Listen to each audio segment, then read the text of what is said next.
Ito, pakita ko sa inyo yung terminal dito sa may sa amin. Bali parang, ito yung pinaka-terminal na kung saan yung mga pasahero bumababa, tapos may connecting na bus. So, ayan po, ipapakita ko lang sa inyo bago po tayo papasok sa mall. So, ayan, ito po yung isa terminal na malapit sa amin dito. Pagka mag-take ka ng bus, dito po nagbababaan para sasakay ng panibagong, kung meron kang connecting na pupuntahan. So, dito, yan, maganda. Kung ang bus mo is yan. So, merong mga designated talaga. May mga designated area. O, diba? So, napaka-organized. So, pagka summer dito, yan, yung circle na yan, ano yan, upuan or hintayan ng mga tao. So, yan yung aming flag. So, pupunta muna tayo sa mall kasi mayroon akong bibilhin na gamit sa bahay. Kasi aalis na naman ako. Pupunta na naman ako ng New York maybe tomorrow. So, bibili muna ako ng gamit na kailangan ni Franklin sa bahay. So, ayan. I'm not sure kung kailangan bang ipakita yung di ba dapat hindi natin pinapublish yun. Ganon ata yun. So, anyway, tara samahan nyo ako. Pasko pa rin dito. Ayan. Dito maganda kasi warm. So, dito sa tinatawag naming Fairview Shopping Center, tambayan or parang pinaka pagka may mga connecting na pupuntahan habang naghihintay ng bus, yung may mga ka-meet up.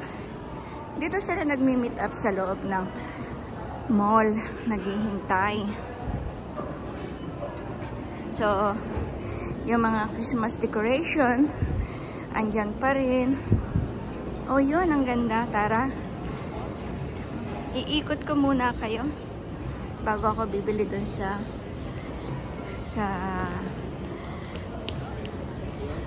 bibilhin ko.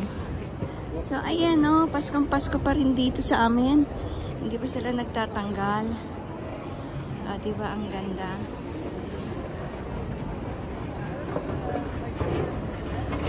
Ayan. Get muna tayo. So, yun. Ang mga mall dito sa Canada, hindi matataas katulad sa atin na ilang floor. Dito, usually hanggang second floor lang talaga. So, yung mga store, ang daming pagkaganitong January. Ang daming mga yan o, special price 70%. O, diba? Ang sarap mamili pagka ganyan.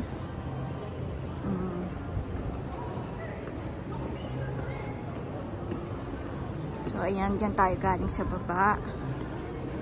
Short tour ko lang naman kayo.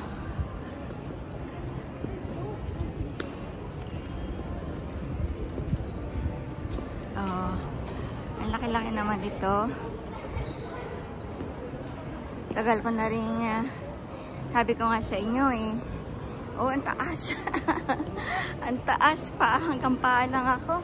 Sige, sandali, titingnan natin. Ayan. Ang taas. Diba? So, meron din pala dito yung Just Cozy. Yung Just Cozy na pinupuntahan ko rin sa Plattsburgh. Doon nga ako bumili ng scarf na ipinangregalo. Yan.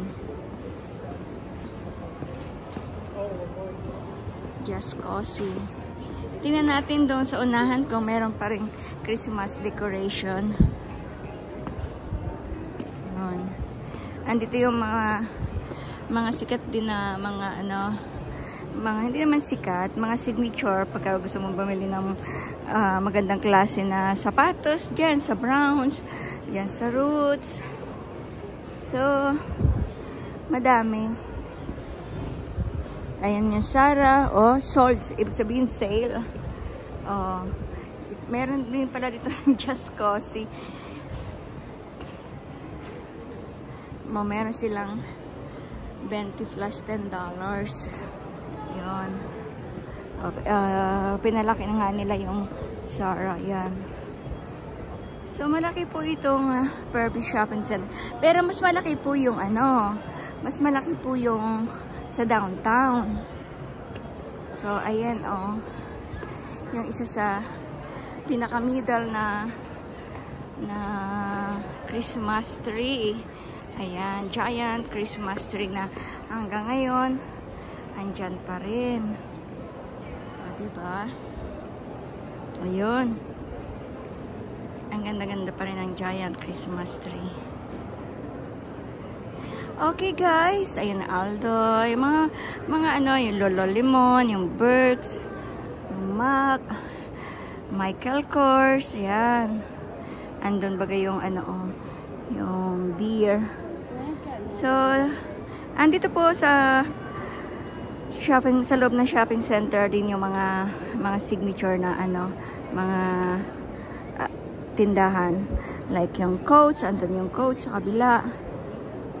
Little Burgundy, yan. So, pero itong gusto kong pinaka maganda, itong Christmas tree.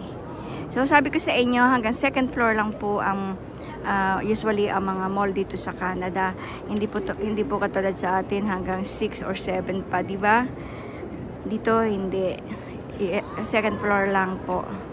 Thank you guys for watching.